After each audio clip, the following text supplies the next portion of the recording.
Testing 1 2. Testing. Testing 1 2.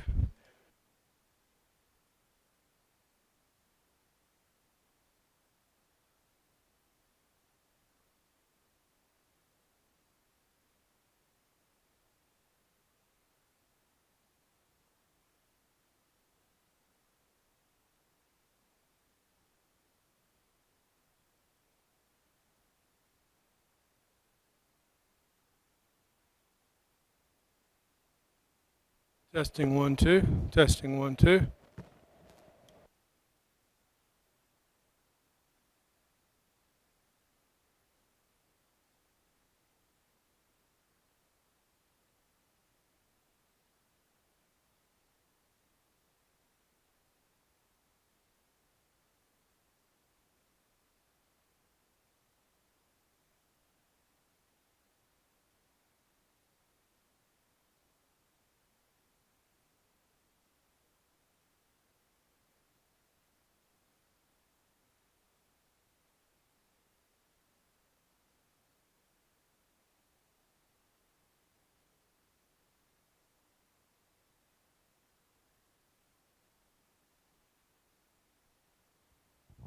Testing 1 2. Testing 1 2.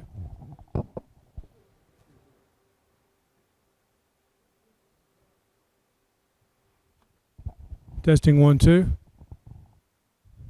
1 2. Can you hear me?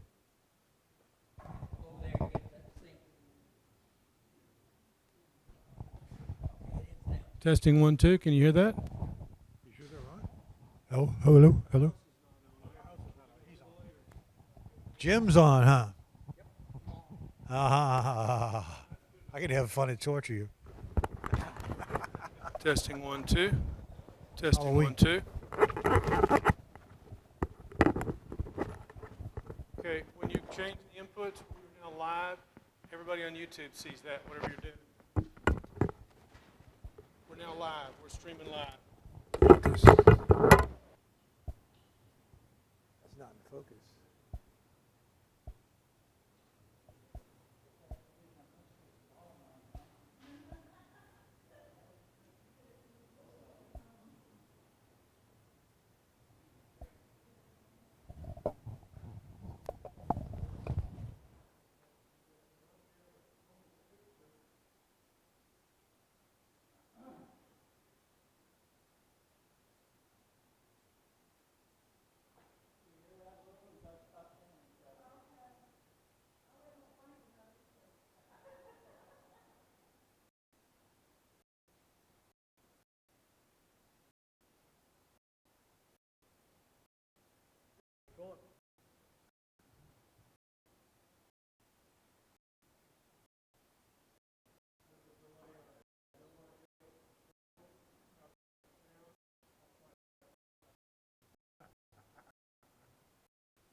Yes. Yes, yes, yes. You give one to Jim. Is Jim hearing this? You hearing this?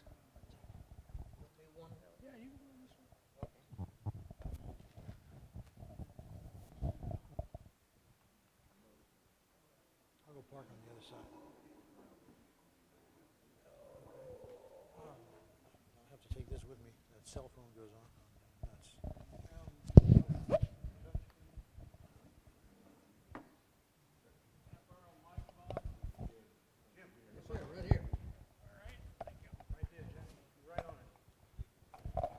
Did anybody last week pick up on the launch of Liaco, which is the company that bought out Vizio? And they announced 4 new ultra-high-def TVs and a couple of cell phones and an electric car, of all things. They're making a major launch for the American market, apparently. They had a big meeting in California last week on it. Anyway, I was particularly intrigued by their flagship TV, which is the UMAX 85. And it looks like it might be what Vizio started out with as their reference series. It's got a whole bunch of dimming LEDs in it and so on. Straight Not up, speaking into it enough? Okay. Yeah. Did you pick up on the Liaco launch last week in California? They bought Vizio. They're the company that bought them. Yeah. And they're like I say, their UMAX 85 seems to have a lot of things in common with the what we were reading about on the Vizio reference series.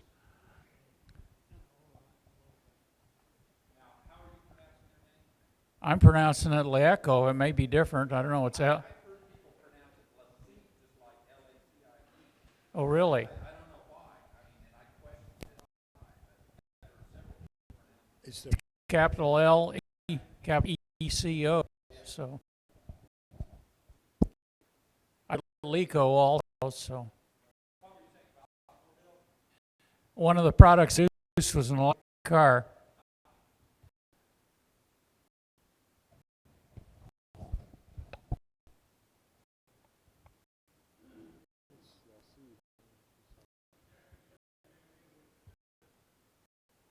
Say again. I'm not sure I want to be. Jack Hansen, I was just mentioning the Lico launch last week. Products will be available from online from something called Limal, EMAL, the first week of November, I think.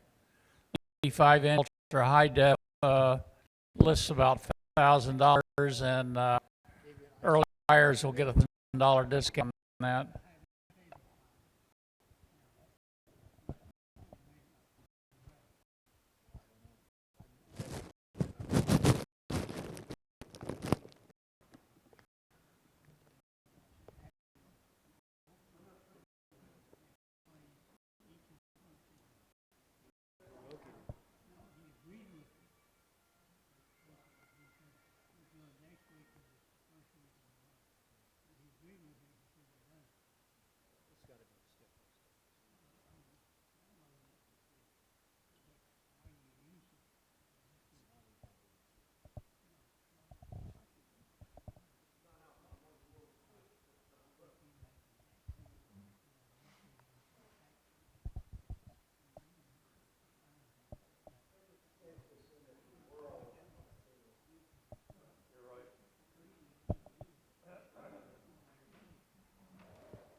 Okay, this is just a, turn that on.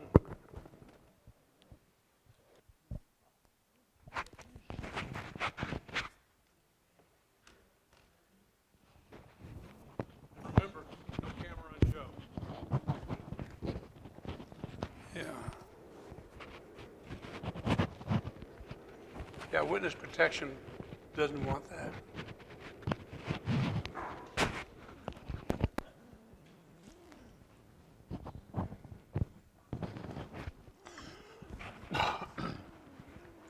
This is just a short demonstration I want to show you.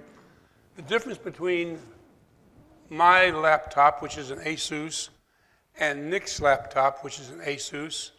Mine is about 8 years old, and his is about a week and a half old. And my screen, I think, is something by 900, and his this is a 4K screen. So one of the things that we're trying to cure on his, if we can, is I'm going to show you my screen.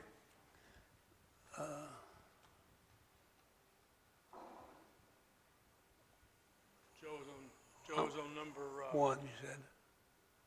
You are on, yes, number 1, which is over there. Okay. Yeah. Okay, and just for demonstration purposes only, I installed Adaware because Nick has it on his machine, and I did a scan, and you can see what I have up here is very easy to read. Now, the same picture on Nick's machine is he's number 2.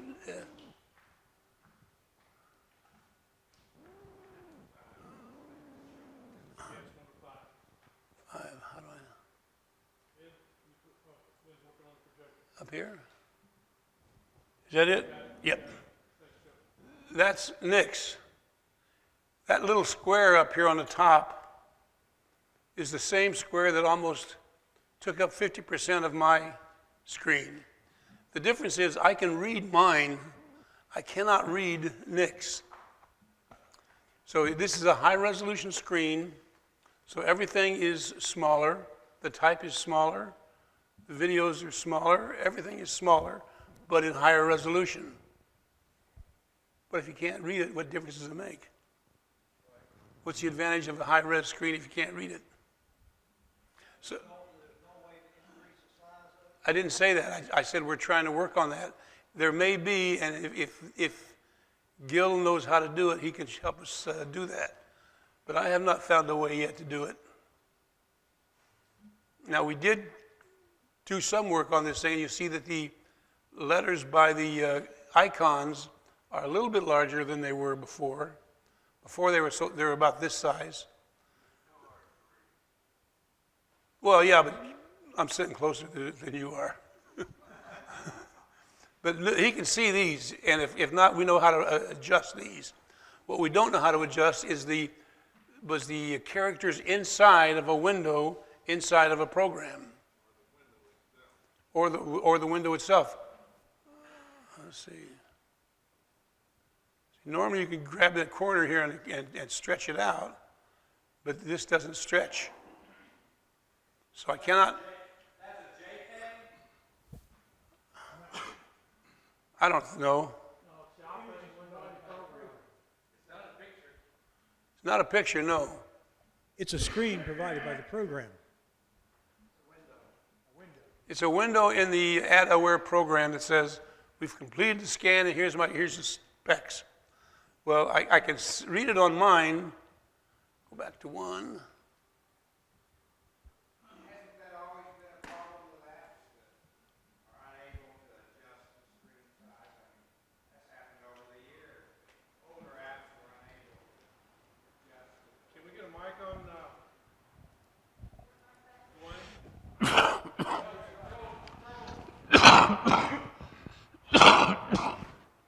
Pardon? No, control scroll is not working it. Thanks, Jim. All the way in the back, Jim. I can't hear you. Get the mic. Hang on a second, JB, folks, so that we can hear everybody clearly and distinctly, it would help if you would put a mic in your hand. Please raise your hand and JB. I have a mic. This is Dwayne Hendricks. Dwayne. To me, this is not a unique problem. This has happened over the years. The app in question is not set up to handle 4K resolution. Right. And then there's oftentimes you're unable to do anything with it. It's a problem of the app unless it's an actual Windows compliant app, why, it may or may not be able to handle that resolution. Well, that's true, and that was my point. The point is, just because you have a higher resolution screen doesn't mean it's better for you on a laptop. Okay, it's my computer. I would like a different resolution than 4K. Is it possible to reduce resolution to something we can read and 4K? As a matter of fact, There's two ways to handle it. One, we can reduce the resolution, but you may be bouncing back and forth in the resolution. The other option is to install a program. Dwayne sent me a link to a program that you can zoom on automatically. So you could zoom in to see that dialog box and zoom back out. I've got magnifier in the Magnifier is pretty neat, but there's another program that's even better that I'd forgotten about, that when Dwayne mentioned it, I said, oh yeah, I forgot about that. And it's a great program. do you know what it is now? From Sys Internals. Oh, Zoom. Sys Internals, zoom it. Zoom it. Yeah, and it's a lot better. I put magnifier on a shortcut, but zoom it also has shortcuts, and it's really easy to use. Just look for Sys Internals. Sys Internals. In fact, it's in the suite. Yeah. It'll take us to a Microsoft site, and we're looking for Zoom It. second one down. Sysinternals, download Sysinternals. We don't need the whole suite. We just need Zoom It. Zoom It will be in there. Very last thing. Should be able to click on that and go right to it. Yeah, we can download Zoom It. Now, this program by default runs where it is. When you reboot the computer, it goes away, unless the first time you run it, you tell it, start up, run it, start up, and it will. And then it stays. Well, if I'm going to keep 4K resolution, I'm going to need something because I can't read those little I agree. pop-ups. I agree. Applications haven't quite caught up to the fact that we're doing 4K yet. So Joe has gone to the Sysinternals, which is now owned by Microsoft site, drilled down through the suite, found Zoom It. He's going to install it, I did, all right. and it should be running.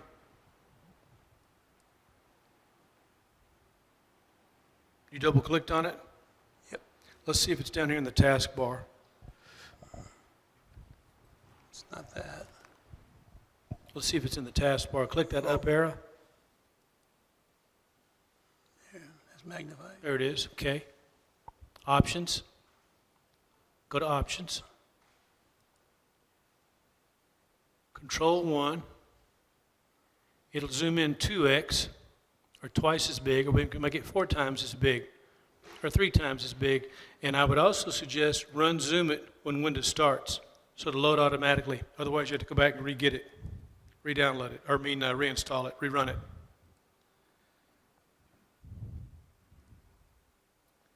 So let's do a Control 1. How you like that? That works. And you can do it by moving the mouse wheel. Where's the mic? Oh, JB's got a comment. Yes, Problem JB. solved, Nick. Well, what would, on that 4K screen, can you set a reasonable resolution on it? When you say a reasonable resolution, something that it will stay all the time, then we have to change the resolution 4K to 1080. Well, this is looking at, yeah, okay, you're looking again at his, That's a 4K desktop. yeah, now this is what I bring up when I bring up Windows. I can read that, or we can vary that. And that's easy to bump that up. Until That's a browser. Right, until the applications catch up with giving us the ability to make them larger, we have 2 options. Either to use a zooming program like Magnifier or Zoom It or one of the others, or to change to a lower resolution. And then when you want the 4K capability, you'd have to change back to the 4K.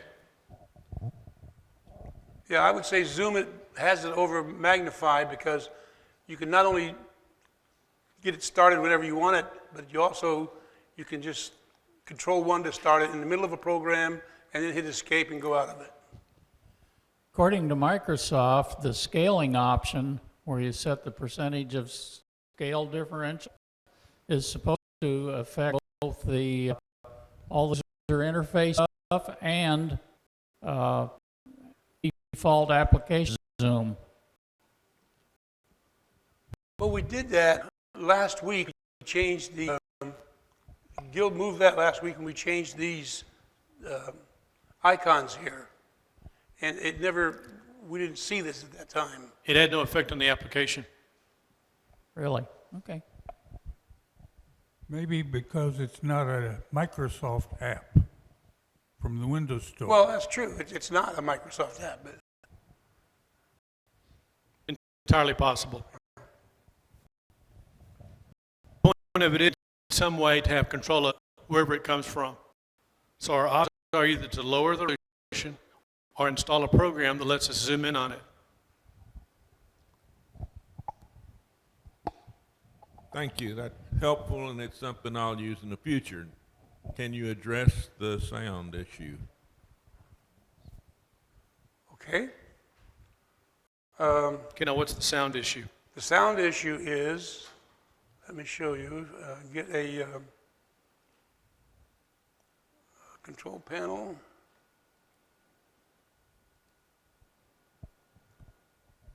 Audio, Sound. sound. Okay, now I've got, It shows a decimator and speakers. Right now your audio is going through a decimator. That's the converter to get us out HDMI so we hear what's on your computer in the house. okay, that's working. I know, Dick. Did you do something to make it work? Okay, we plugged in HDMI.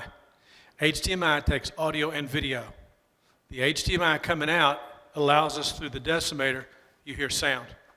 I've had it hooked up to HDMI ever since I got it. This is the first time I've ever heard sound. That would depend on the device. Was it a monitor or a TV? Monitor. Typically, audio coming from a monitor is really tinny, and it's usually got, No, it wasn't there, Gil. you saw It nothing. didn't come through the monitor speakers, it didn't come through external speakers, and it didn't come through the speakers on the laptop. It was dead. I unplugged HDMI and the laptop speakers, and I plugged in external speakers. They would work. It's analog. I don't know why it wasn't working on another HDMI device. It works on the HDMI device. I would have to get in front of it and plug it in and see what's going on. Are you getting my message about changing Kicking it. computers and operating systems? Kicking and screaming, you didn't have a choice. You had to go to a new Windows. So we have to learn it. So you can't tell me anything I can do at home to make the HDMI in my house produce sound. I have to see it. I have to see what the message is, see what it says. It doesn't say. Doesn't say it anything. doesn't give you a message. There are no message pop-ups. Okay, well, my concern would be with the cables you're using, which is what David is getting ready to tell us. Go ahead, David. Yeah, try some different cables. I'll bring over a couple. That's step one. You have another set of cable? I'll bring a couple different types of cables. Okay, when you get different back. cables. Not all HDMI cables are the same. This is a 4K laptop. So all the stuff we spent that time about HDMI cables was for a reason to prepare you. It wasn't important then, was it? Okay. Now, if we were to plug it into one of these monitors by itself, that would be my first chance to test it. But if it worked here for me with the cables I've got, but didn't work for you at home with the cables you've got, then the cables will be the first thing. They should be able to send enough bandwidth to get audio through there, but if you're not seeing it, the bandwidth on the 4K could be the issue. Okay, so at the end of this meeting, we can hook this up directly from here to this monitor right here. Yes, and see if we hear anything. That'd be test number one. Yeah, test number one. Now, how old are your HDMI cables at home? 5 years old? Oh, no. 2 years old? 1 year old. Where'd you buy them? Amazon? Probably. Tough call. I'm using the Amazon cables that I bought about the same time Nick bought his, and I've got my home theater PC hooked up to my 65-inch Try Samsung Micro TV, Center. They have an excellent and I don't have return any problem at policy. all with them. Robert, what'd you say? Try Micro Center. They have an excellent return policy. Remind me after the meeting, and I'll send you home with a Redmere HDMI cable, and you can try that. Do what? I know that will work. The Redmere cable should work, but remember the Redmere is directional, and it'll tell you which end is which. You can't just plug one in. They claim they work either way. They don't. They work one way, and that's it. And they're really sensitive. And if anything gets bit, your router, do what? Yeah, me too. You open the cable. I don't understand. What do you mean? Oh, I hope it's the cable too. Yes, I agree. But that's our first place to start. I agree with David about that. So, like I said, if it's working here, I'm using Sanus is the brand I'm using now because I was having difficulty with the Redmere on these converters. I had too many Redmere cables, and I wanted the Redmere because they're thin and flexible. The HDMI, they fragile. So I went to the Sanus cable. They're a little bit heavy, but they're still very flexible. There is no Redmere. The technology allows me to go to 8 feet. Now, I've seen some that claim to do it at 10 feet. I haven't tried one yet, but I'm having excellent luck with these Sanus cables. And I number them all, one each end, 2 on each, 3 on each end, and so forth. So when I'm plugging them in, I know what's going on. I'm at. I just have to calculate in my head, 1 to 1, 2 to so forth. So we've got a solution for the video, and hopefully we have a solution for the audio. It's a learning curve, like you think. I have a question on the video. Joe, how prevalent is that apps not being able to adjust? Is this It's a major problem? Well, we saw it last week with the file management program. Yep. Because we couldn't see icons.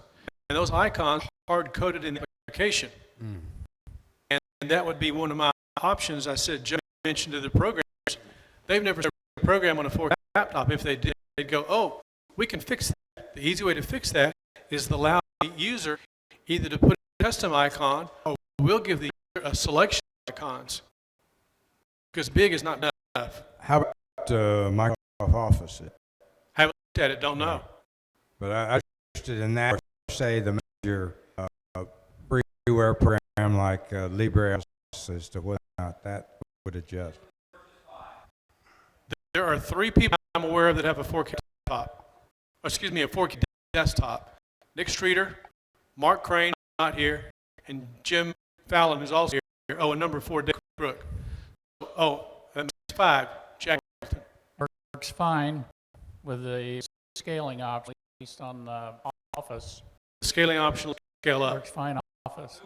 When you're changing it, I had the question, does program like LibreOffice work on that? back row, David. sign out and back in, you have to. You have to sign out and back in. Sign out and back To LibreOffice? after you've made a scaling change. Oh, sign out Windows? Yeah. It has to sign out as a user. I just reboot the computer.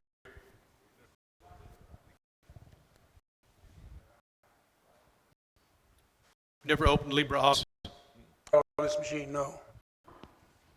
We've been trying other things first. One time.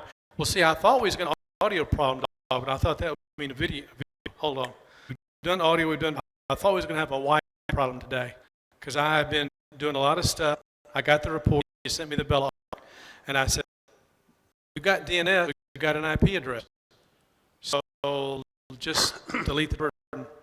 Just put it back in." You did, and it worked. Which Joe did. Which, well, between the two. Let's go over to number 5. This is LibreOffice, And this is perfectly, to me, usable right now. Of course, I'm sitting close and have my goggles on, but But if we were to bump this up from the desktop, these icons would also bump up accordingly. Is that what you're saying, Jack?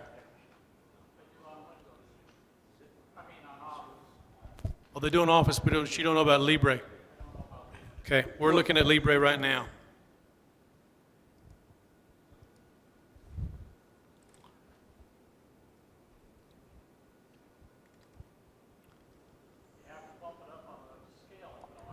well, this is at 14. I can go up to 20. I can go. We're just doing fonts. Yeah, we're just doing fonts.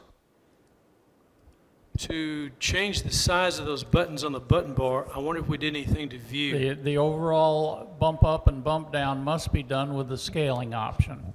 Oh, the scaling option of Windows. Yeah, Got you. which if you don't like the 25% jumps can be customized. Right. I just wondered if LibreOffice had an option for view to bump up the icons. View. No, normally view doesn't mean that. Toolbars. No, that would be formats. Formats for text and or icons.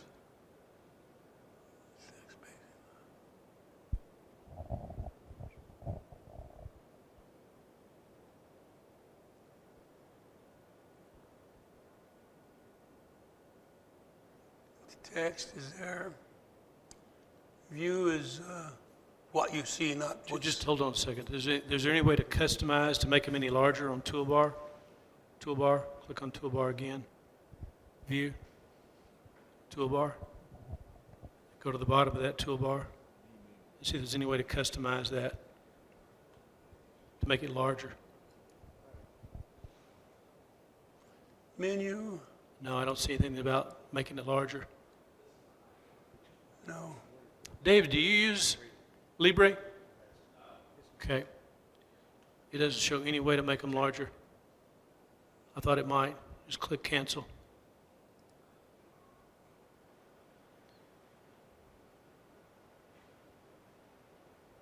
What if we right click up here in the toolbar if it gives us any options in an open space? Yeah.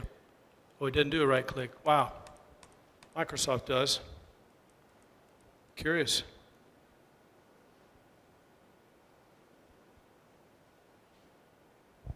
I have another question while you're there. Yes. With Microsoft Office, I use Word. Go to Insert, drop down, and it has Scanner or Pictures, Right? and I can scan directly to my scanner without using the scanner software. Has anybody ever used Libre in the same manner? I have not. Yeah, here we go. Under Insert, Media, Scan, Okay, thank you. select source. Because Thank you. Yes. what you're used to is on the file menu. It's not, no, it's on the Insert menu. Okay. Same then. Same here. It's just one level down is all. You go to Media and then Scan. Then select source.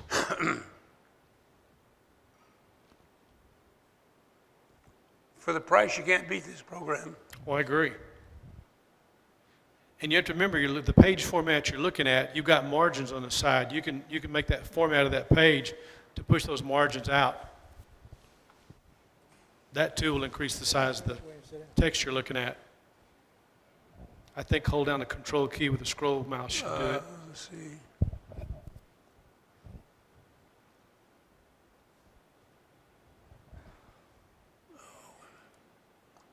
That's least- one of the tabs in Windows. Here, let me get over here. Get over here, Word. There. Hold down the control key with the scroll wheel, and that gets it up, just like it works in Microsoft Office. Oh, I thought you meant this. I thought you meant the Yeah, just it pushes those margins. margins out, so you got a little more room to see what you're looking at. Dave, will it hold? Well, let's close it down and see. Close it. I would doubt it. Don't know. Call it up again.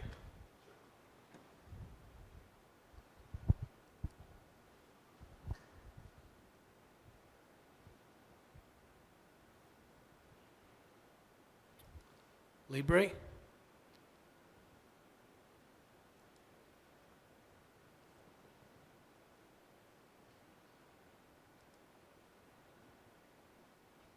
Yep, it did. Sure does.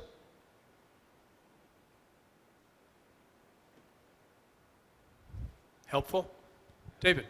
So Windows 10, and it may not be home, but it's at least Pro and Enterprise and the other education have something that's called virtual desktops. Have you used them? Yep. Okay. Do you want to?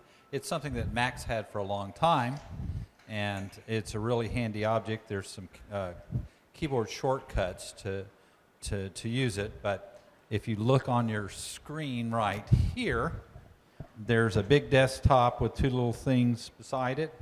David, would you stay in one place, please? Well, I'm going to let Joe Well, demonstrate it here. Except I don't have that on my screen. I took that off. Oh, well, whose computer is that? This is my laptop. Well, what are you playing up there? Well, we've got Joe's laptop up here, and we've got Nick's laptop. This Okay, is well, Nick's. it was Nick's. Okay, Okay. yeah, Nick's is here. All right, so Nick's, if you click on You got that, Nick's back up. Nick's up there. I click on this. okay, There's your virtual desktop. You can add more. and well, you can have several. Oh, you can have a lot open at one time, to where you have one app on one space and another app on another space, another app on another space, and another app on another space, and you can just use your keyboard shortcut. I think it's Alt-tab or something like that. Windows and the arrow key, or maybe Control Tab plus the arrow key to switch left and right between them. If you've done what I'm telling you about, but Windows Control. well, Windows Control selects them. Control and arrow moves Okay. from one to the other. Well, when you have them displayed like that, but if you don't have them all displayed at one time, Okay, then- you can just go from one window to another by using the Windows and well, you have Yep. to have something open in each window to go between them. Yeah. But any of you that have Pro on it, you might change it. I mean, that way, instead of, we've used Windows key plus D to show the desktop, and that just minimizes everything at one time, but then you have to pop something back up. But you can have them all open in different virtual desktops, and then just slide back and forth between them.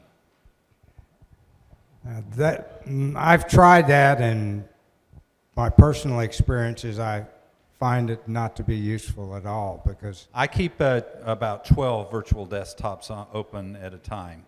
I suggest counseling might be the best answer there. I have 3 or 4 projects going at a time, and I'll put one project in 3 or 4 windows down there, and one 3 or 4 down there, and I can have a couple of different windows open for each project, and it's real handy. Well, yeah, I think it's something that personally you need to try, and you probably will reject it, but some people will certainly find it valuable. But Next week, these will be full of vodka. I'll have one.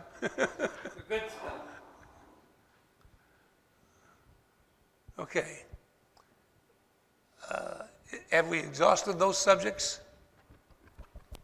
Okay, Clifford has something he wanted to go over. I can hardly talk. You want Yes, Clifford, what were you going to show us? You got a video?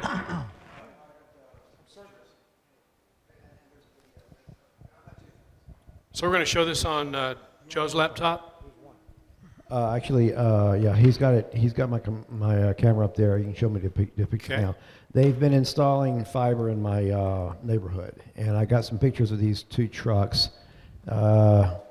This is not part of the truck. That's the church steeple behind, and you can see it's AT&T, and the other one is AT&T as well.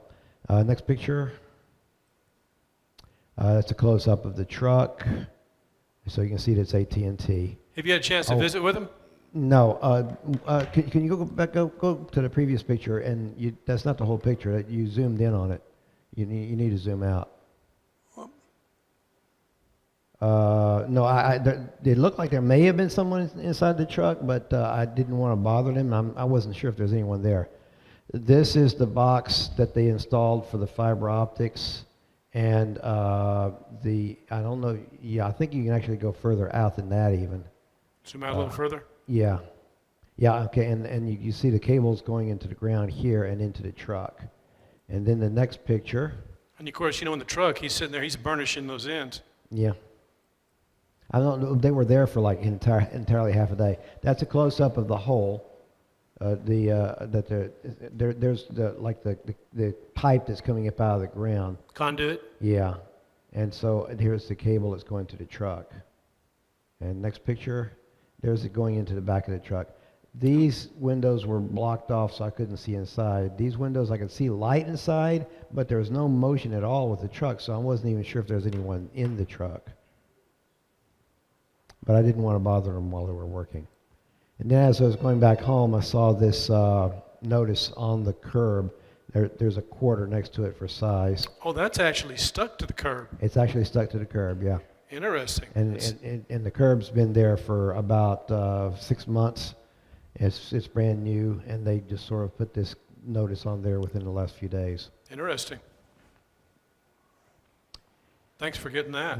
And the other is a completely different subject, which I saw on the news yesterday, so some of you guys may have seen it as well. Google, Joe, why don't you Google OTTO, which is Auto, Budweiser, truck. And I just did that a little while ago. There's a whole bunch of videos related to this, and we just choose one to watch.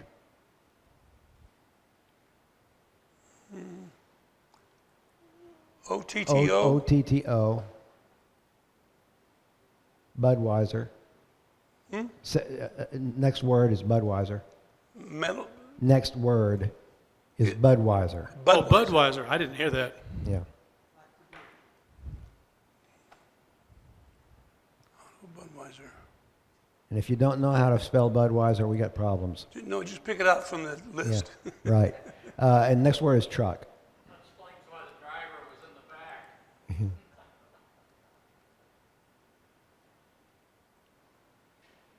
And we're going to see, this is a YouTube video. Yeah, actually, go ahead and hit that. Go to video at the top. Videos. Now, I think the one that I did was like, one of them said, yeah, Auto and Bud. Suddenly my...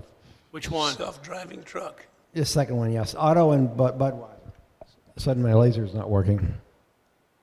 So which one do you want to go there. to? Number The- 3? The number 2, go up. Yeah, this one right here. Okay. Joe and I don't see what you're seeing unless we look over our shoulder. The second from the top. Okay. This one? No, next up. Up. Right Yeah. there. Yeah, I think that one is probably going to have the most information in it.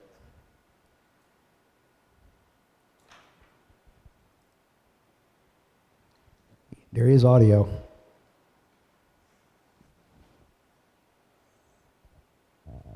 Joe may have his audio muted. No, I do not.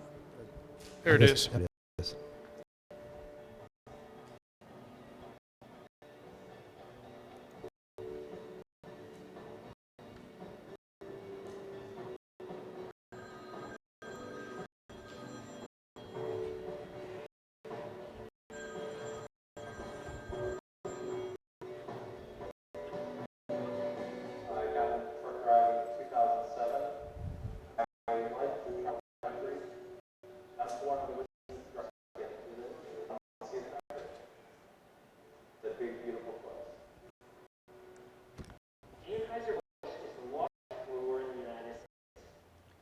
Sorry, I didn't realize it was a Budweiser commercial.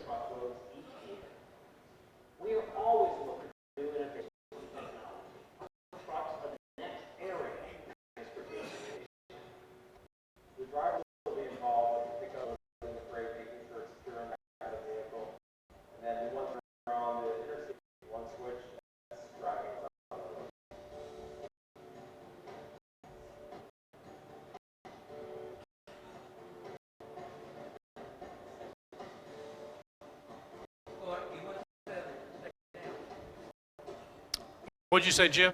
I say, I think he went back to take a nap.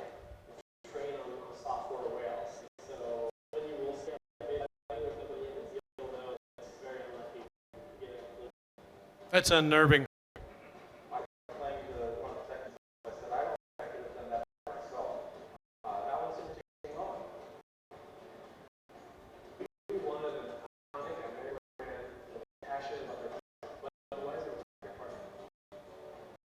If I beside a truck all that, I'd be on 911.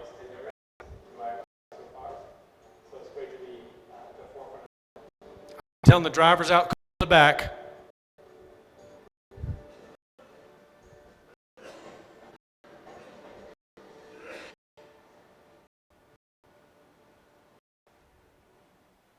That's just freaky. They were advertising that this morning on One America Network News, and that's the first time I'd seen it. When did you first come across this, and how did you find it? I saw it on the news yesterday. I just Googled just now, minutes ago, on my computer, and just happened to randomly choose this video because it all of the high points in it. I appreciate you sharing this. Thank you. Any questions about driverless cars? Let's get a mic, Philip. Okay, hold on a second. You first. Okay, different question altogether. Yes, sir. Updated to anniversary on my laptop here this weekend, and I no longer have Hibernate. Is that a question or a statement? How do I get Hibernate back?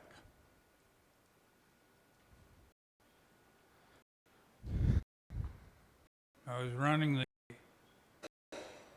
1511, whatever it was. It had Hibernate. Microsoft may have getting it out. Maybe David's got some comments on that. Share with us. David? Should have used sleep instead.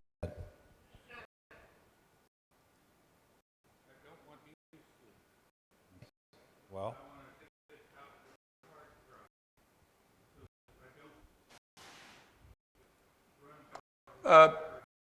Okay, so to answer your question, if you sleep back, go.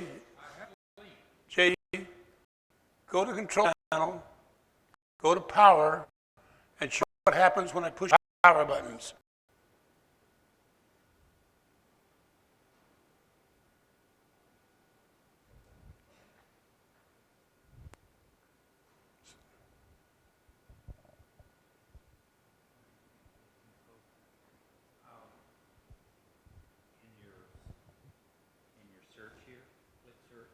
click search, click search, No, just type roll. The control panel. Now it's running. You can pin it down there. Right click on, pin it to there. So you got it there. No, here pin on tab bar. Okay, now launched. You've got it launched there, and you wanted to go to where? where now? Control panel, all control items. Power options. Power options, yeah. And show additional change, no. What is it you want them to look at? Power options. Power options, things on the side there. Yeah. Let me get back there. It Change says what choose power, what closing the lid does. Choose what the power buttons do. choose. Either one of those. Please choose what the power buttons do. Okay. Over where it says plugged in or battery, and hit that down arrow right of, I have mine on shutdown, do nothing. So do whatever you want. Okay, underneath it says shutdown sets, and it has a hybrid Okay. in power menu, but it won't check.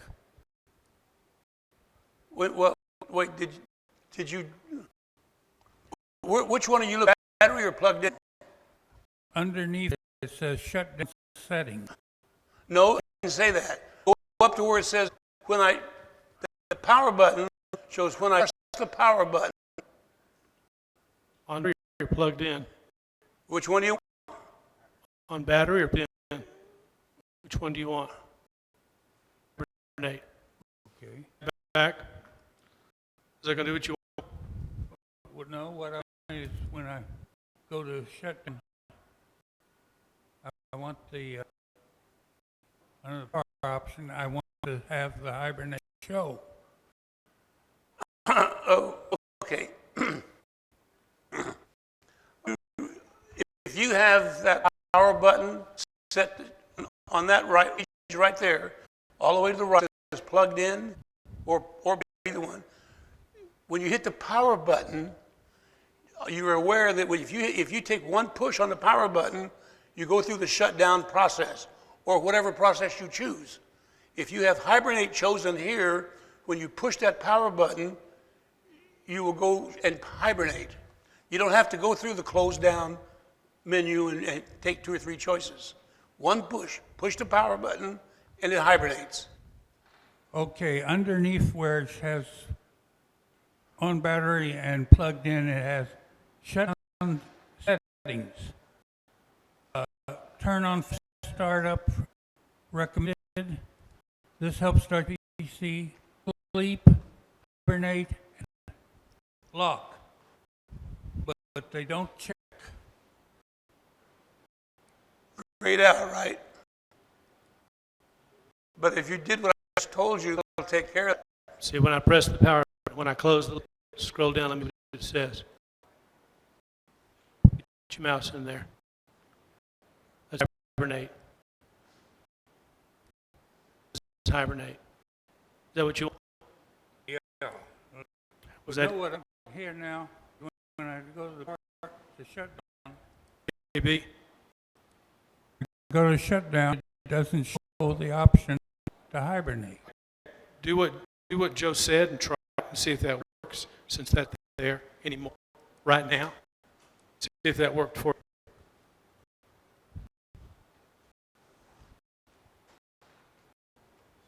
you. Wait a little, quit blinking. Wait.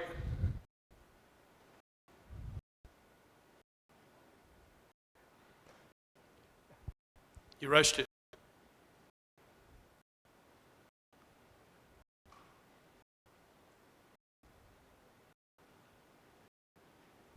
It's blinking. When it gets finished, then try it. Takes a Is your minute. hard drive blinking too? I have a hard drive down here.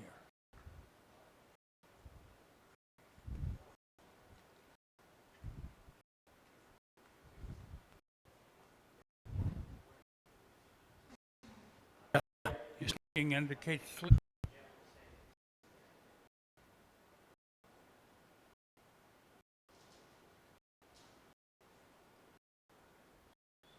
Let's open and see what it does. Comes back on. It's in sleep mode, not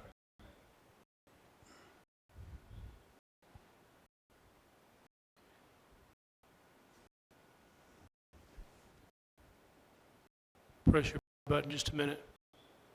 It's right here.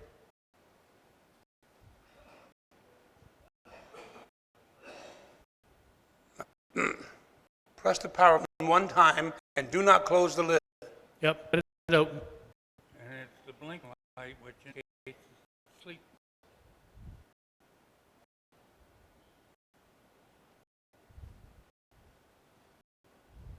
Lock into it and let's go look at those settings again. Okay. Go to master.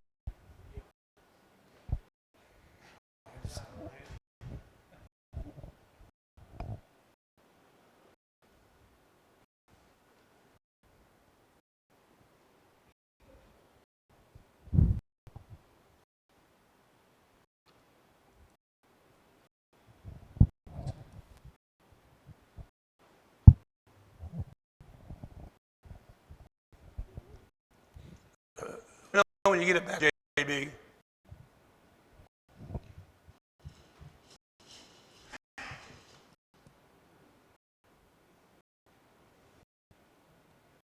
Are you back now? No, he's working on it. He'll log in. Again as administrator now. You have to hold it like for us to hear you. Okay. Shane, follow me through. When, It's not ready yet. Hold on a second. okay.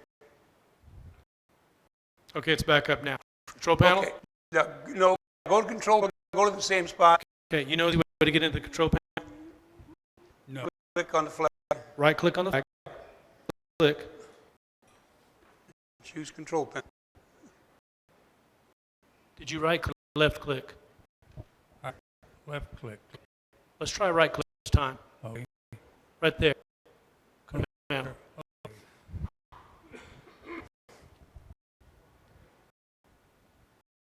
Your system is about to run it back. Can you cancel it or postpone it for a moment? Okay, go back to power. Go back into power. Power up. Cancel that in. Okay, balance recommended. Let's change the options. Right here.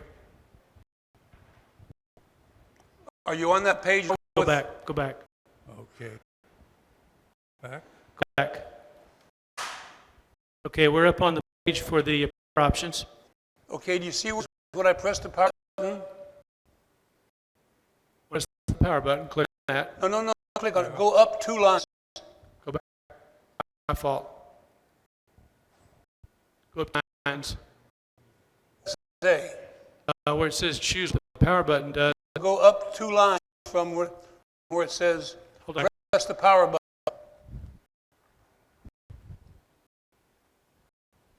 We're talking 6. He's not. He's here. Go 1. Oh, This is where he's at. okay. Click. Click on that. Click on that. Okay. When I choose what? See where it says, shows a picture power button? Yeah. And see where it says when I press power button, go north 2 lines. What does that say? Change things that are currently unavailable. Click it. Okay. Now go down and click hibernate. Okay. It does not have a mark in it. Now. It will. Save changes. Save changes. Okay. Close that. Close it out. Let's go in. Click on the power button. I now have heaven. Are you happy, camper? You're welcome. I have another question here. Oh, get one. Go ahead. How do you drag and drop using the mouse pad? Using the mouse. Okay, put your cursor where you want it to go. Are you right-handed or left-handed? I'm right-handed. Put your cursor on where you want it, what file you want to drag. Well, let me go on this other one because I don't have a mouse attached to it. Okay, what do you want to do? I thought, put your cursor on what file you want to drag.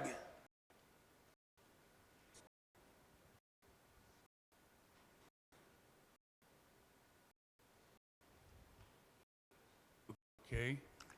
With your other hand, probably press on the left half bottom of that touchpad, which is the left mouse key or the right mouse key. Your finger on where you had it. Say, didn't move your finger off the cursor. Well, it Well, if you collect, I don't even have a peek now. Close that. okay. What are you looking at in clear? Okay, on the start page. Okay, that's good. Start page is fine. Pick any of those icons. Okay, Now, put your cursor on it. it's on. Hold the left arrow mouse pad arrow. You know what I'm talking about? Sit down and hold. Your head up and down. Left arrow. Okay. That's the right arrow. Left, Okay. hold it, and move your cursor, move your finger across on the mouse pad, and if you look up here, oh, yeah. Philip's going to help you.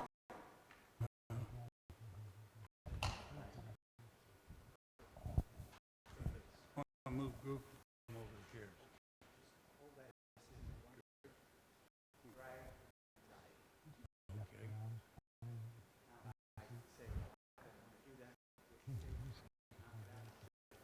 Okay.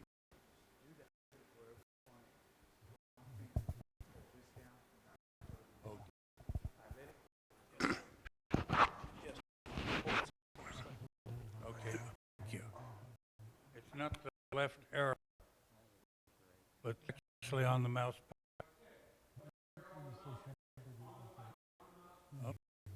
Okay.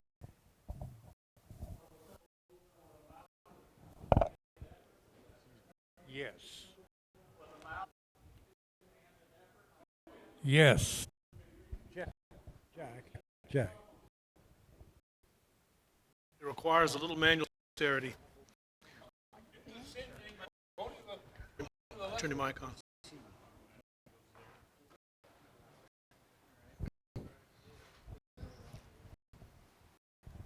Yeah, you're good. JB, try putting your left thumb on the lower left corner of your mouse pad, which is the left click button. Okay? And then take your finger and move it back and forth. See what I'm saying? Okay?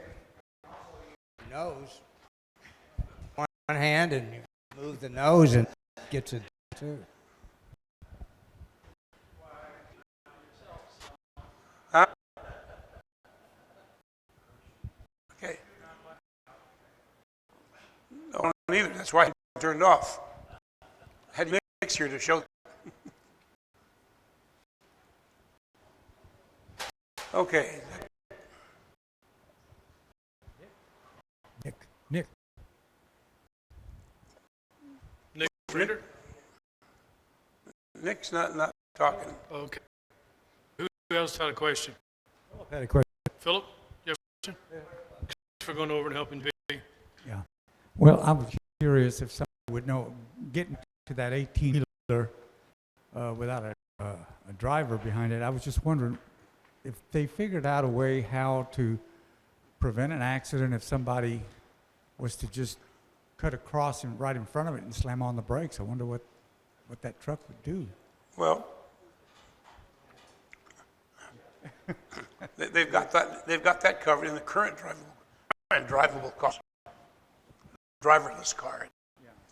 The thing would do that would be put on his brake, make fill his coffee, drop his nut.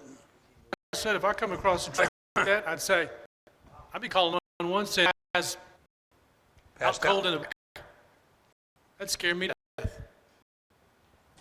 As long as trucks on the road, any smaller than the car shouldn't be there. And driverless? No way. No way. People are expecting enough of this. At least the advantage of the driverless is the driver won't be using a phone or email back and forth. I have a response to that. I have a Subaru that's not self-driving, so it's automatic. And when somebody brakes in front of you, it stops even if you don't. And in fact, it saved a dog one night. I'm going along maybe 25 miles an hour, and the dog comes in from the side. I never saw him, and that car just shut down. And one of the problems I would think with this automatic braking is it stops a lot faster than you do, and if anybody's near you behind, they're going to just crash into you because it really stops abruptly. Yeah. Back to that 18-wheeler, if a deer should run across. You know, Okay. you could run right smack into him and Within a few years, it's going to be a mandatory requirement for all new automobiles to have the automatic braking and the rear view camera.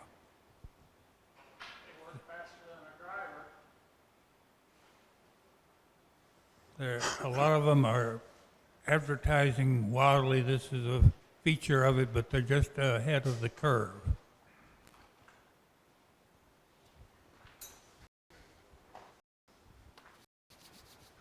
Okay, Comment that they work faster than the driver, I would say, yeah, to the stop. But the problem I have with the self-braking is it waits longer to brake than I would.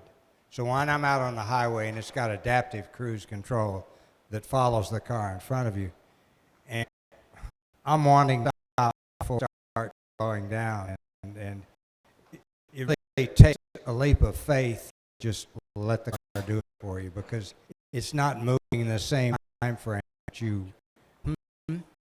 Oh yeah, you can turn it off. No, yeah, if you don't want it, but it's really it's going to get to it. okay. Ed Spinks, he's taken off yet. I thought he was going to show this next week. Okay, talk I want to appreciate thank you for sharing what he's about. Has anybody anything going on with fiber in their neighborhood? It's slowly coming together. Very slow. The latest that's going to, it looks like possibly Comcast, or is it yours? Who's buying? Who's buying lately? Anybody? Yeah. Think that happened? No. TNT and Time Warner? I thought you were they're not cable operators. They're not buying the cable operators are spun off. More cable spun off to Charter, so they're buying the media. Right. Time Warner, huh?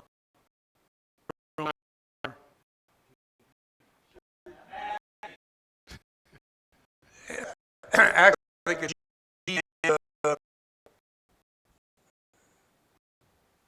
and somebody else. Somebody join. It's going to be interesting to see how that transpires. Okay, we looked at Nick's laptop. We're going through some 4K stuff. I'm hoping to get the other individuals that have K device so we can interact. I'm hoping we're at a spot where we're going to be able to make this laptop before. One point, we're ready to step back. Which is just an issue of moving the drive to the device manager, getting back. Zoom will help you zoom in on the application so you can see what you're doing. The audio situation, we're going to take a look at when we get through the provided, plug in the monitor and see audio. I think it's a cable, so y'all just need me a cable to sit with you. Since I'm not reading your cable anymore, that's easy. How long do you think you'll need? Late? Be good? Okay. Let's see what else we get into. I was going to talk about J's. Yes, David. Let's get a mic. Okay, so it's something you should be aware of if you're using an SSD. The latest versions of the browsers, Google Chrome browser and Firefox, have an ability to keep track of tab have open and what those you have open, and they write contents of those pages to your hard drive. It's like 150,000 times per minute, and this people that know that's happening, and it's obviously a flaw. They say, and they're trying to rewrite it, but there are steps that you need to keep. Well, why does it concern you? A hard drive should an SSD has only so many times that it can be written to. So I'll keep you updated on this. right, but perhaps the in order to ask themselves have figured out to do about it. But if you haven't learned about it, if you email me, I'll give you a link where you can. I think there was it in P World about SDs? Got an article from Robert Collier. Yeah, Robert Collier sent us the one served the home about last week and the week before. I believe there was an article on, PC World, when your SSD could die. It deals with that issue because there's an app you look at your SSD. So BuildOrBuy, all this stuff that you see right now on the page is going to go to the regular news page because there's like 100 items on there, but they're all still relevant for today. Next week, it's a whole new game. Now, next week is going to be the first. What do we normally do in the first that we decided last month? We're going to talk about. So is anybody going to be needing to do any cloning? Milt has some interesting questions about cloning. Okay, bring up the second half. Can you repeat that, Milt, so we can hear you? Okay, last week you downloaded. All we did was download it. Next week, open up and reach of the applications or app. Okay, we're going to show only one aspect. Macrium Reflect Free can do 3 things. Say that 3 times real fast.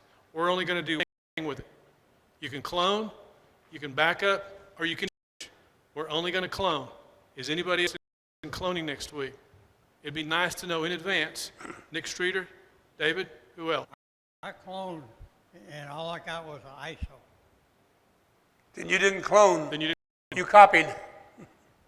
I know. That's why I want an explanation. Okay, it's pretty simple, pretty easy, and pretty straightforward. We'll do that next week. Next month we can do imaging. No, next week we're going to do cloning. No, He said next, next month, month. we can do imaging. Well, next week is next month, so what do y'all want to do? He means the following first Monday, first Wednesday. Okay. So you're talking in December. The difficulty with that, Philip Tran, the country, he's in Malaysia right now, and I had told him we would clone his wife's computer, bring it in, and we would plan on doing it on the 1st. But if he shows up, we're going to clone that December, if things work out. But then again, that may turn out today. I thought we was going to put JB's new laptop up on the screen, and JB's busy with Windows and other stuff. It doesn't work out. Instead, we were working on Nick's laptop. I have a correction to make for you all. Yes, sir. Time Warner is a publicly held corporation. It's not owned by GE or anybody else. Listed on a stock exchange. Right, but we're talking about who owns the majority of the stock. It wouldn't be public. It's publicly held corporation, and Yeah, the still. majority stock is owned. Yeah. There are majority stockholders in every corporation, public or not. Say that again? There are majority stockholders in every corporation, whether it's public or not. That's a pretty broad statement, Joe. You got any facts to back that up? We don't have time to get into that. Well, I mean,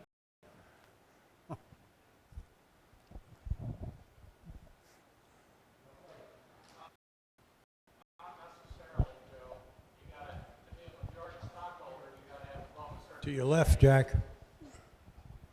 You got to hold above a certain percentage to be considered a majority stockholder. Some corporations don't have majority stockholders. They're all small stockholders. But you're right, an awful lot of them do have. But a lot of them And do. I don't really know what the situation is with GE and Warner, but it's entirely possible that they have a majority holding in it. An easy statement you can make about GE is they are a finance company who happens to do a lot of other things, like make engines, jet engines, locomotives. They spun off all their finance stuff, I think. Now, I think they're strictly hardware at this point. Well, GE as a finance company was the biggest thing they had. It was, and they spun it off under a different name last year. Wow. It's hard to keep track. Yeah, I think it's GE and Time Warner are the controlling stockholders of NBC and all those NBC products. That's what I was looking for. NBC is owned by Comcast. Okay, Comcast. It used to be GE. Could be Comcast and GE then. Comcast, well, they bought it from GE, I think. That was one of GE's spin-offs. It might have been, yeah. Yeah. Hard to keep track of. Yes, Robert. I've got New topic. I want to tell you what my status is, and 3/4 of the way through that, I've got a question. A week or so ago, probably more than 3 weeks, I got some indication, and I cannot recall what it was, that my C drive was defective. Now, my C drive is just a partition on SSD. And it is a GPT. Is that the right term? SSD. It's not a MBR. Not a. Okay. So that concerned me because if there's something wrong with my C drive, it might fail someday, and it would be nice to have something else I could boot to if that ever happened. And so I tried cloning that drive, and I succeeded. The software went to the end and said, got it. But then when you boot to it, it will not boot. So then I don't usually clone these days. Usually what I do is do an image, those disks, and I did that. I do that, every day at Wednesday. So I went to the most recent one of those and said, okay, put that on another disk. I pulled out a spare disk and put the image on that disk to make a boot disk. It wouldn't boot. So I did that with both Reflex and Ease of Do. The software went to the end on both of those, but the resultant disk did not boot. Sometime in the past, I found that if I took my backup source, my images, and my spare disk to another computer, and the software over there that I make a boot disk and bring it back over and boot. So I tried that a day ago, get the thing across, and we're in that process. I guess I tried that machine because that's the one with the motherboard where you cannot plug in a drive and have it recognized. So you have to plug in a drive and reboot the machine, and it says, oh, added a new drive. So in the process of booting, after putting that in, the spare drive that I brought over that with was one of the ones that I had created on the other machine that boot. It boots on that machine. So, Do you have a question or? well, I'm getting to my question now. So I've gone through 3 or 4 different processes to create a bootable disk, and all of them not boot on my computer. And so I took one of those to another computer and booted that computer, and instead of going to that C drive, went to this new disk that I just added. This was kind of an accident, but nonetheless, it did that, and it booted. It got to saying, log in. Well, I didn't really want to boot this Band X OS onto the computer because the drivers are going to be different and so on. My point is that I made 4 boot disks that would not boot on my computer, but if I took one of them to another machine, it would boot. So my conclusion is that my board be broken because it will not boot these disks which are bootable on another machine. And my question is, do you think there's some other possibility, or do you agree that it must be the motherboard that won't boot this disk if some other motherboard will boot this disk? You got all that? I'm not sure. It's too long. That's too long. It was convoluted, but That was very convoluted. I heard you say was you made a disk, or you made and you copied that to the other disk? Well, I have, no, I don't That's a think I've yes ever or no done. question. Robert, Yes? that's a yes question. Well, saying no then. I cloned, but copy the other disk, I don't really know what that means. I thought we were talking images. Say again? I thought we were talking about images. Done both. Done both. And both of them with reflect and both of them with eases from images and trying to clone. Okay, if you And want, every I produce will not boot. you want help with your question, let's simplify it so we can understand. Pick Okay. one topic. Pick one topic, one program. Talk about macro reflect. Then my question is, if you have a disk that will not boot on one machine, but it will boot on another machine, does that mean the first machine is broke? I don't think so. No. Hold on a second. Philip, a comment. Let's get back on Philip. Mike's coming. Come around. Okay. Jim, go ahead and let him have that one. First of all, Yes, his question was, is that motherboard defective or not? Because it won't boot on that motherboard that he's trying to get some boot that he either cloned on the other motherboard. Does that motherboard that you want to buy off of, does it work with any hard drive? Does it boot up? Yes or no? The only one it'll boot is the one that's in. But it boots up and it works. Yeah, boots. Then It there's boots that okay. C Then drive. at that point, there's nothing wrong with that motherboard. Well, no, that C drive has something wrong with it, and at this point, I don't remember what software it was. Told me that it said Well, this is a bad drive. Yes, but if you imaged on another motherboard other than the one that you're trying to boot on, if it boots up, then that SSD drive must be in good shape.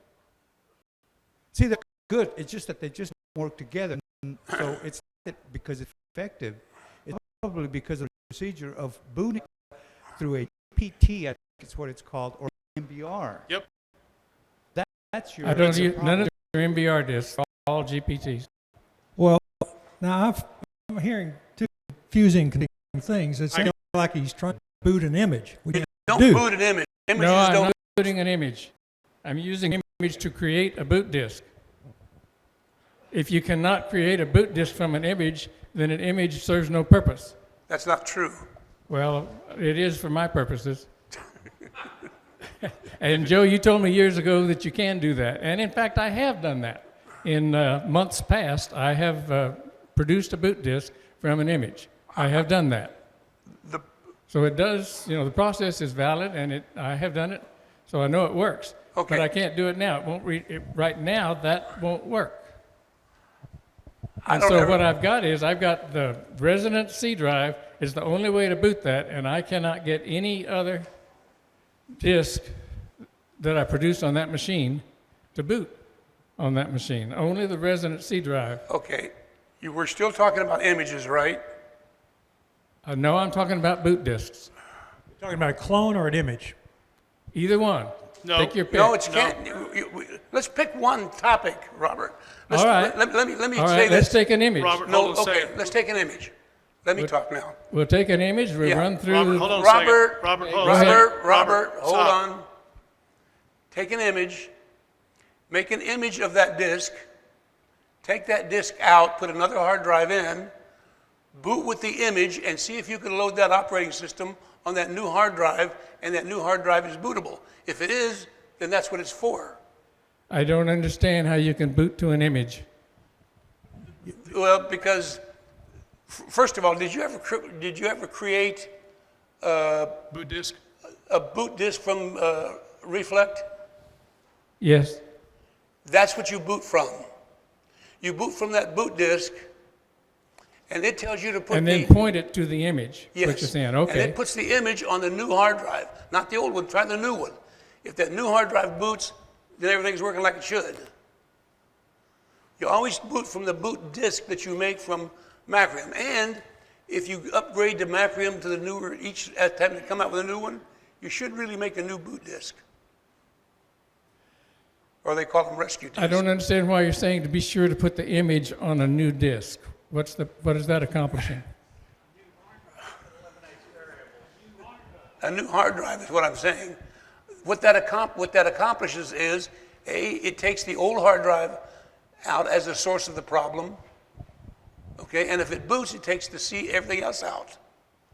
What I'm saying is... But it would boot with the recovery disk, is what you're saying. The recovery disk is the tool to put the image back on. What I'm saying is, I got a computer here, and I've made an image of a computer, okay? Now, if I want to test that out, I take the hard drive out of my machine, I put a new hard drive in, preferably a blank, but it doesn't have to be, but preferably a blank one, boot off of my rescue disk, and then it'll load a Linux program in there. Once that program gets into memory, it'll say, now put in the image disk.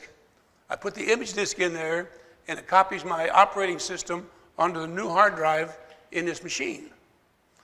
Now that machine should boot. What is the process called when you copy the operating system to the new disk? What are you doing? It's called restoring. So, okay, seemed like you put in a new disk twice. So if we No, just- I only put in a new disk once. Only Okay. once. Let me say it again, start again. I have a disk in here that I made an image of. Right. I think it's failing. I take that out, I put a new hard drive in the machine, right? I put my rescue disk, which Macrium tells you to for every new issue. I put that in, I boot from the rescue disk, it loads a program into the memory of my computer, Right. not the drive, but the memory, and then it'll, okay, remove that and put in the image disk. Put the image disk in, the image disk, with the help of that program that booted in, it will restore the new to everything that I bought without possibly files. Well, some of those files that you make that. Well, let me rephrase that and you see if you see that I've understood what's said. If I will boot to the recovery disk, point it to an image of the system, but to restore it to some disk, then I should be able to boot from that some disk. No. Why not? Well, if it stores if the image stores Right. the hard drive, yes. Yeah. Okay. Well, I'll try that. I've not done that. Unfortunately, I just took DVD out, so I no longer have a DVD machine. I broke the machine for a day. It broke my rate, so that's a problem. So I'll have to put it back, or else go to Directron and buy an extra DVD, which I do because I need the drawer more than I need the DVD. But it's something I have done, so I'm very anxious to try it. Now, other problem in the same vein is if you clone a hard drive and you put your clone in and the clone doesn't work. That you have to do now is take original Windows 7, 8, 10, whatever it is, put that in and do a restore, and it'll clean up the minor things that, such as it changes the hardware application layer, it changes other things. I don't know why, but I can't do that.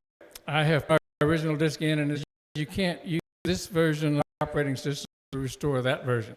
So I don't know why it's telling me that happened 6 months ago, so I can no longer restore.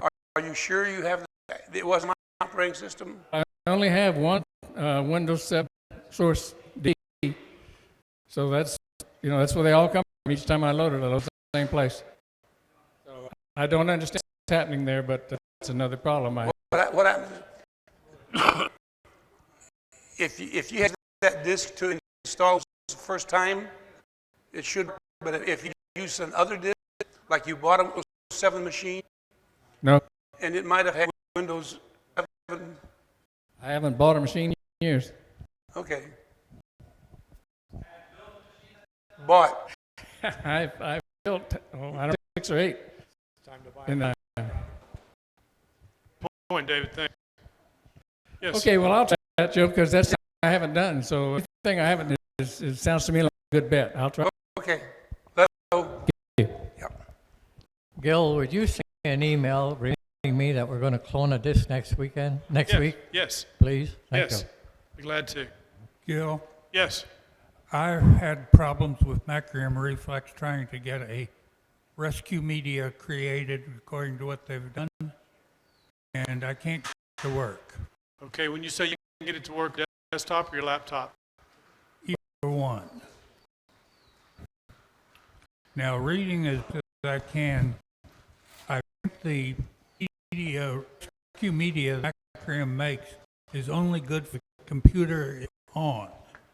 They have a bunch of stuff you can then go and stick it in and create a rescue media on the same media again, but it's very confusing. I'd like that. We did a month ago, want us to do again. Do y'all remember we went through all those options when we talked about all that? You don't remember that? I don't know that I was here that day. Well, if you didn't hear that, we'll go Yeah. through all that again. But how big, recommend using USB drive, or USB drive? 4 gig. Acronym is gig enough? No, not Macrium, but the operating system. They're cheap, so splurge at 32 gig. No. Good idea. It'll run you every bit of $8. The point is, So, A good so deal is if you go with Macrium free, you're only going to be able to restore to that hardware. But if you splurge and spend $24.99, then you buy the upgrade, their Pro version, then you'll be able to create a disk that can be restored to other hardware in case you died. No?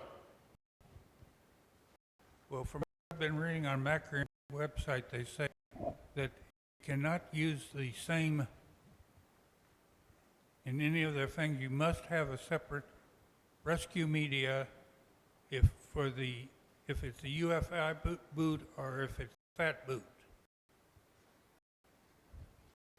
And some computers that have boot, some that are UFI.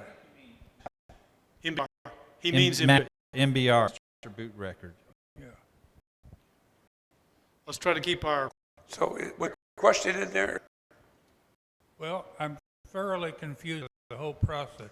I think what I'm going to do is get separate memory sticks and make a Macrium rescue disk for those. And then if that boots up, then I can install off a USB hard drive for the images. Okay, next week we're going to do cloning. We'll go through the process again of what cloning is involved. We covered it last month. We'll cover it again this month. But you got to be here. You got to be here. How's that sound? Are you going to go through the process of creating the backup? Yes. The backup. We will create Create a rescue. rescue media. Okay. Bring a disk. JB, bring a disk. How big is a CD or DVD? The DVD? I don't have a DVD in these. My question was, how big is a DVD? Point something. 4.7. You'll find a 4 gig memory stick is all you need to create a rescue disk. I got one home. I got one probably in my cave. Okay, that's what I've been searching Macrium's website. I can't find any info that you how to set up the. That's why Joe was sharing with you and giving you something to compare to think about size. Okay. I agree with what Dave said. I would get a big one. A 32 gig is around $8 for one of the really good ones, but you only need 4 gig. And if you really want to try something new, get it in 8 gig and make the rescue media. And once you get it up, add the programs that you add to it.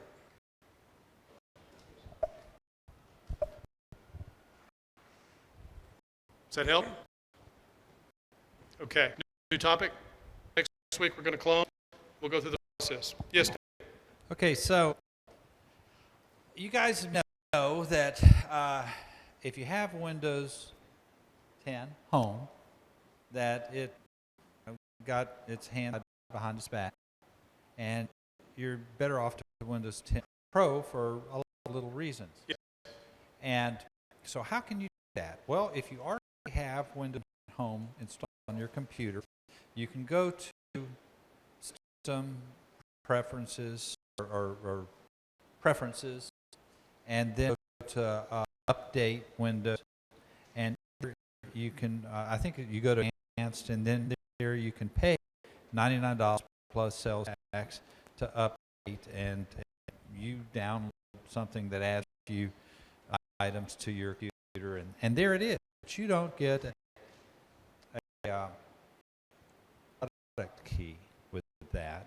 The product key is like whatever product was originally on your computer when you bought or built it. And where does the product key exist? You cannot find it. It doesn't exist. Where does the product key exist? Microsoft server. Yeah, but I won't tell you what it is. No. Nope. Okay. And if you use something like Bell or something, it returns a generic product key that looks good, but it doesn't. Right. But if you if you go buy a disc from whatever source of Windows 10, a DVD disc, it'd be say $149 on it or $139. But most of the places local will match the cheapest price online. It's $189 plus tax. It is a key. You can get it anywhere. You can get it for $69, and I believe yes, and I believe Bill, what he paid for like $65,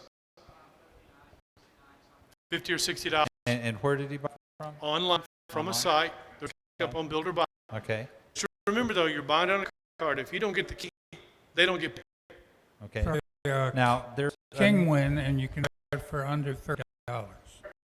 Kingwin. Kingwin. KING. KINGWI. Or you can go out to the University of Houston and buy it $19.99 if you want 10 Pro. Yeah, there's a called Big Shop that'll for that too. If you have a University of Houston ID or somebody. All you need is a key. So we're encouraging everyone that has Windows to go to Windows 10 Pro. And all you got to do is a key. Simple. Robert? Oh, okay. Question? New topic? Okay. Link up on BuildOrBuy for Cinephilia. Talks about editing programs that are free. I mentioned to y'all DaVinci Resolve, which is available from Magic. You can download the free version. Tons of stuff, even plugins. There's a program from Hit Films. Hit Film can work as a standalone application. The free version, it has a bunch of plugins that are included. If you want their additional plugin you pay for, you can buy their pro version, but the free version will do whatever you want. And you can Hit Films, I'll tell you about how to find. There's a link on BuildOrBuy for it too. They make it a little tricky to get into it because what you're looking for is Hit Films Express. So if I go to Hit Films and I say I want Hit Films Express, like I said, there's 3 versions. And you want to start making movies, they'll take you through the dog and pony show, but they'll make you log in either to Google, Facebook, or I believe Twitter. Yeah, Twitter, Facebook, or Google+. And then they'll send you the link. And if you want some of the other bells and whistles they've got, they'll sell them to you, but by the time you buy those bells and whistles, you've paid for the program. The program works standalone. Hit Film Express is a standalone application. For a free program, to have access to some professional tools. If anybody's looking for a video editor, this is a neat little tool. And the plugins from Hit Film are also in the program now by Magix, which is Vegas Video. And I've got some links up on that that'll get you right into it if you're interested. Now, some time ago, new topic, Jack had asked me about if I used an antenna for over-the-air broadcast, what antenna would I use? I found another antenna. Don't remember, because I always say, to me, information never follows a straight line. I have a YouTube video up, and I also have a link up that you can find this same antenna on Amazon. And it's called Clearstream 4 ultra long range indoor-outdoor multi-directional digital TV antenna. It's a nice big rascal that you can put on the roof or you can put it in the attic. And I'll show you what the link looks like to the antenna and what it costs. Not bad. Not bad for the price, not bad for the size. But if I were going to get a new antenna, that's probably the one I would get. Okay, new topic. I got a question. Yes. On Nick. my new computer, Yes, Nick. Adaware came on it, so I said I want Adaware free. I downloaded Adaware free. Now I'm getting a message that I've only got 25 days left of free. What that normally means is, if you don't pay for the upgrade, they leave you at free. So They want you to- I will have Adaware free, even though they say. Yes, Thank you. yes. Yeah, the programs I always use, like I talked about when we were talking about cloning, is I like to use my antivirus, which I use Kaspersky, and I use that as my antivirus and my firewall. And I also use Malwarebytes and Spybot Search and Destroy. And as Ed pointed out, if you want to go the full extent, where you got a drive that's got some red, why is it red? There's too much stuff. Then you can use CCleaner to uninstall some of that too much stuff. Yours is not that kind of an issue yet. But because it's only a 512 gig hard drive, that could become a problem later. Because you got access to 4K. When you start downloading 4K material, it'll eat up the space. So you'll want to be sure whatever you download, move it to some other drive. I put Adaware on my machine, so I'll be Keep watching an that eye. with you. I See used if to it use, does what it's supposed to do. that's from LavaSoft, right? Yes, LavaSoft yes. Adware. I used to use it. I don't remember why I haven't been using it. Those two have been doing what I need. Okay, there's a new build of Windows coming down. How many are still on the Insider Preview program? I have one computer that is. You do? I want to get it off. Two. If you want to see the new bells and whistles, it's in the preview program. There have been some issues for it. There's supposed to be an event Microsoft is doing in the next few weeks. No, I think it's tomorrow. Is it tomorrow? Okay. It's the day before Apple's event. I didn't remember what the date was. They may be telling something about the new version of Windows, so you might want to keep your ears open for whatever that might be. Remember, when you go to a new version of Windows, a new build, and it's not the version of Windows, it's the build. When you get a new build, Microsoft resets everything you've done, literally. Ads, all that kind of stuff. Your default browser, Yeah, everything has to be set back your again. desktop icons. All that stuff. It's mighty nice of them doing that for us. And Windows 10 Pro allows you to defer that kind of trouble. You can defer it, but it's not indefinite. No, it's not indefinite, but it is. You can keep it from happening when you don't know it's going to happen. It's helpful. It's very helpful. Okay, another new topic. Did anybody get aggravated by not having internet access last week for a little while? Did anybody notice why the internet was slow? There was a DDoS, a distributed denial of attack, Denial of service. denial of service attack. And what it turns out it was some Chinese company that's made a bunch of DVR products and wireless cameras. Because people don't set passwords and left them wide open. Huawei. Do what? Huawei. Is that the name of the company? Huawei. So what people did by leaving them open, they attacked those devices, and those devices were used to launch the other attacks. And they were launched after one company. But they're the biggest maker of that kind of thing around. Which shows... And it's a preview of what's coming. Right, because it shows how the underbelly of the cloud. I like keeping stuff on my desktop, so my data is always available. Drones, Sweden is talking about making it harder to fly a camera drone. I've got a link up on BuildOrBuy for that. There's a bunch of stuff about that. We've talked about the form factor of the computers. I wanted to talk about from what Nick Streeter had bought to the computer that JB bought. JB got a budget laptop for $100 that he's really happy with, but we didn't get a chance to plug it in today. JB, if you bring it back next week, maybe we'll get a chance, we can talk about it some more. And if you would, could you run BuildOrBuy Advisor and send me a copy of the report Is that something that you could return, JB? for $100? Well, because I'm thinking that a Chromebook might be just exactly what he needs. Like-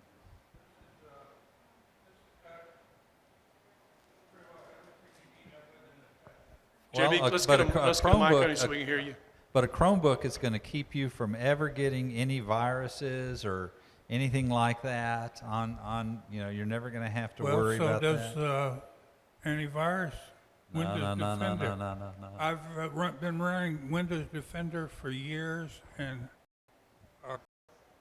Internet Security, whatever they called it when it was almost 7. Jake, would you bring it next so we could talk a little bit more about it? Can I spell security here for? Sure, go right ahead. Because here recently there's been a lot of concern about Avast and AVG not issuing, not conforming to Windows certification process. And so if you're running Windows and have and not using Defender, if you're using AVG or Avast, I and a bunch of people recommend that you do use that. Well, what should you use instead of it? A lot of people say that Windows native stuff is just fine, but people are not satisfied with that. I think the best thing you can use is either Bitdefender or Kaspersky, and I lean towards Kaspersky. Recently, I've been doing several of my clients on Kaspersky, and the best deal is not what you can find online. The best deal will allow you to use Kaspersky Total 2017 for 10 licenses for 3 years for $259 or something like that. That's about as cheap as you can get. Pretty good. Mac and PCs it covers. And what you have to do, go online and you chat with them. They will offer you, and you can ask, how about this special price? So 10 licenses, 3 years, I think it's $156, something like that. No. And you guys want to get together, money, 10, Can we get together? You buy half, and I'll buy half. yeah, you can do that, but it has to be in one person's name. If we can get Larry to set up here, we can use his credit card, we can use his name, so that'd be fine. That'll work. Someone send Larry an email. Okay, do you folks remember or ever heard of a program called, or a device called the B-Score? Pan Tilt Head? B-Score, or BestScore, B-E-S-C-O-R? BestScore Motorized Pan Tilt Head. Anybody ever heard of it? Had one up here a few weeks ago. We never have used it. The curiosity of it is it's a remote pan and tilt head for a camera. The problem is the remote is very fragile and easy to break. I have found a guy who has built a kit using a wireless remote like you would use for a wireless airplane, an RC plane, and he's motorized this little rascal to make it really useful. And on his website, it's called Multicamzilla. The beauty of it is it can control, I believe, up to 4 of those. And there's a video on Vimeo. You can go to his website. There's a link on BuildOrBuy. The downside is it requires a Mac to run the rascal. So I thought I'd share that with you because I thought I was curious. Okay, another new topic. Anybody interested in something like a Gigabyte NUC or the Gigabyte, the Intel NUC? My concern is always how do you mount one? Well, I found a company that has an enclosure that can mount 2. I've got a link up on BuildOrBuy for that as well. From IA Enclosures, it's a Visa LCD monitor rack mount kit, and it'll actually hold 2 Intel NUCs mounted. Several things going on technology-wise with drones, some issues with video cards. If anybody's going to buy a new video card, stay away from the 1070 right now, because apparently there's a memory issue they think they can fix with a BIOS update. Remember the problem they were having there for a while with power and burning out motherboards? Oh boy, that could be fun. One other piece of technology, the largest 2.5-inch hard drive now has it, and there's a link from Digital Trends you can look at and take a look at that. I believe it's 5 terabyte, which is, pretty big for a laptop, 2.5-inch drive. And also, if anybody wants to get their gadgets back, because this was I had asked Nick Streeter, when Joe came over, I said, if you would, put the gadget back on Windows 10 and install the application network so we could see if we were getting a network connection. Well, I've got a link up to the 8 gadget pack, which will make it easy to find. I'll put it someplace else on BuildOrBuy. But right now, it's on 8 gadget pack. So if you just search on gadgets, it'll take you right to it. An MSI file. This will install gadget capability on Windows 10. So whether you want to look at your CPU, which I like to know when I'm processing video, or you want to look at the network when I'm trying to figure out problems, this is an easy way to get it back. Oh, if y'all heard the latest, they're talking about putting stun guns on drones. Yeah, isn't that wicked? I've got a link up on that as well. Police talked to Taser about the idea of drones with stun guns. Hey, if you can put a flamethrower on a drone, if you can put a machine gun on a drone, why not a Taser? Can you imagine you go hunting with something like that? What would that do to a deer? Did you catch the article last week in the Chronicle on the use of tethered drones? I didn't see it in the Chronicle because I don't get the Chronicle. The big which hadn't really occurred to me was, for one thing, it eliminates a lot of the hoops you have to jump through for putting by having it on a tether. But another thing is you can run a wire on the tether and leave that sucker there until a part wears out. You know, that's an interesting option because It'd be now great for permanent operation of parking lots or yeah, phase or whatever. now they're trying to figure out a way to wirelessly power drone. And I got a link up for that as well. Tesla did that a few years ago. Was a man ahead of his time. I've got some links up, some shortcuts he told us about. There's also a new router coming out. If you don't have wireless AC, which is what we have here, there's a new format called wireless AD. Should go beyond what we're doing right now, but we're not fully utilizing what we have. And I've been watching our bandwidth. We're putting out a signal to YouTube today, and I had plenty of bandwidth for a 100 megabit connection. We've been tight for space on a 1080 connection at 30p, and we've been having bandwidth issues. I guess because some people have shut their internet off, we're now okay with that. So what I'm going to do is make an announcement next week. Folks, don't be trying to download stuff while we're streaming the meeting because it's sucking the bandwidth. But it's not an issue right now. There's apparently 3 people watching it. So if somebody up here is watching it or somebody else, I hope you're enjoying it. I have no idea if it's in sync. I'll find out later when I take a look at it. And the links, of course, are still up to the Asus Zen laptop that Joe had. What I want to put in our specs is to show the spectrum of what Joe chose and why he chose it, which I think was bang for the buck. I'm sorry, what Nick chose, what Joe helped Nick find. That means Joe's going to be getting one soon, too. I want to have a link up on the laptop that that Mark Crane had bought. And so people have an idea to look at the different 4K. I'm sorry, Milt, did you say something? Oh, okay. Let's get a mic back there on Milt. I can't hear him. Happy birthday, Milt. Happy birthday, Milt. 6 months old? We're ahead or behind. If I Jack. may, I'd like to redirect a question to Go ahead. David about Macrium. Yes. You mentioned that the pay version had a Store the to bit other- that restored other machines. Yeah, I believe so. And well, looking at their comparison chart, and the only difference is on their fourth one up, you gain something called Microsoft Exchange Granular Backup and Granular Restore. What you're talking about? You know, I think It's a so, weird but I'll have name. to look at it. I mean, not 3 or 4 months ago, I was looking at that, and I have to look into it again. I'll drop you a note and ask you.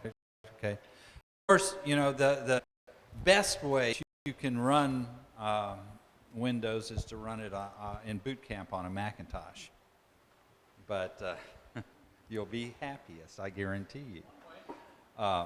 It may cost you a little bit more, but you will be happier. But back to those gadgets. The reason that Microsoft got rid of gadgets is that they were a backdoor into putting, they could be a backdoor into putting malware on your computers. You're gonna put gadgets. Don't just go make quite gadgets that you're putting on. Point. Okay, anybody got more questions, comments? Again, this is BuildOrBuy. I want to thank everyone for coming today. Those that are on, that were able to participate and see the stream. I hope it worked. We will try to do this again next week. Again, BuildOrBuy, we talk about building and buying computers and computer technology. Hope we'll have some more new material as a result of this. Thanks for coming. Hope you enjoyed it. We look forward to seeing you next week and appreciate your support.